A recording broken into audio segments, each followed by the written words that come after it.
This episode of the 31 Days of Horror is made possible thanks to our patrons. Patrons like Grape Train, Kayla Miller, Jessica Soderstrom, Ariel Teague, Brooks Bigley, Robin Bedford, Timmy Weigel, Dustin Bohr, Andy, Faith Frias, Behind the Crime Podcast, and Jose Maquera. It takes a lot of work to get these podcasts done, and the fact that we're able to pay our crew makes me so happy. And our patrons make that possible. To see how you can support the podcast and everything that goes on behind the scenes, please visit patreon.com/creepypod.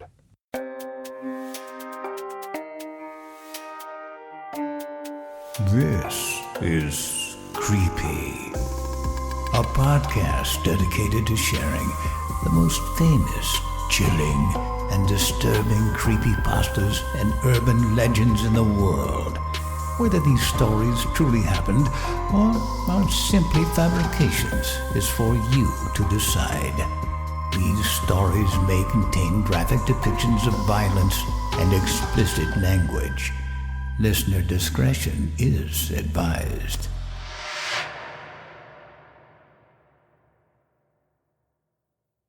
Creepy presents The 31 Days of Horror, Day 12.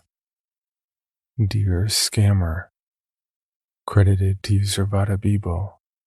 Unreddit No Sleep. Hi, Audrey. You don't know me at all, except that I just recently deposited a few $100 into your account after you promised me a fantastic package for a work-from-home opportunity. I felt so silly once I realized that I was scammed and tried so hard to reverse the payment and get some of my money back.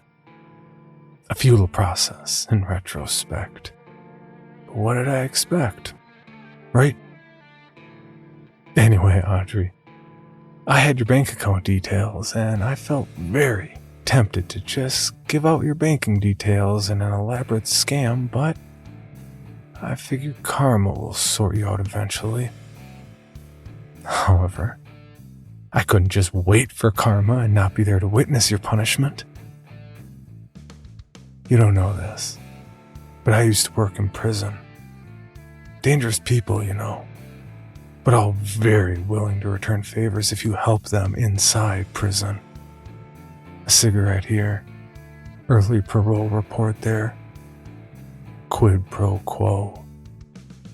Oh, it was like destiny when one of my old friends rang me up from outside prison to thank me for the parole report. Of course, I had to ask for a favor in return. Prisoners and parolees are very resourceful, you know. He told me you're a mother of 3 beautiful little girls, working 2 jobs to make ends meet. I understand that scamming business now. I still have the news report where your daughters were declared missing. You were so scared. You promised a lot of money for any information about their whereabouts. You pled for their safe return. I wanted to collect that money, but then I'd have to explain how I got all of this information. And I'm not prepared to lie to the police for a reward.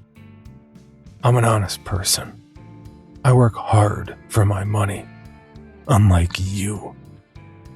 So I left you a note to tell you they are safe. You looked relieved.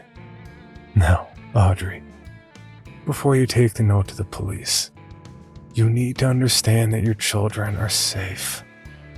No harm will ever come to them ever again. You will find some more information in the mail a little bit later. You took my last money, Audrey. I couldn't buy food. I couldn't pay my bills. I had to let my son go to school without a proper lunch for a week. Thankfully, I managed to reconnect with yet another old friend. He is also very resourceful and owed me a favor for when he needed a few items to sell in prison. The baby didn't feel anything. She was fast asleep when he injected her.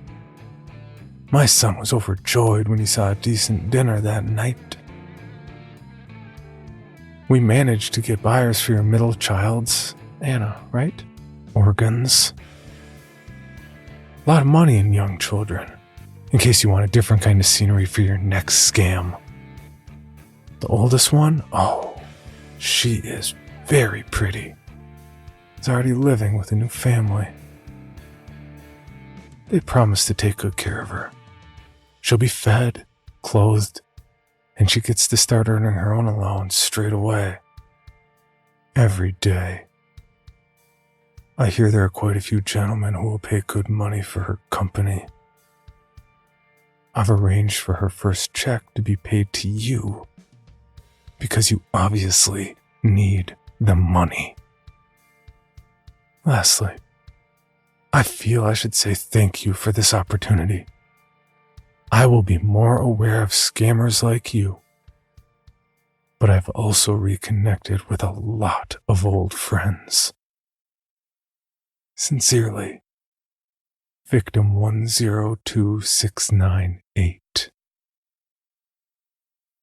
For more information, including pictures and videos of the stories told on this podcast, or to suggest stories for future episodes, please visit us at CreepyPod on Twitter, Instagram, and Facebook, or email us at creepypod@gmail.com.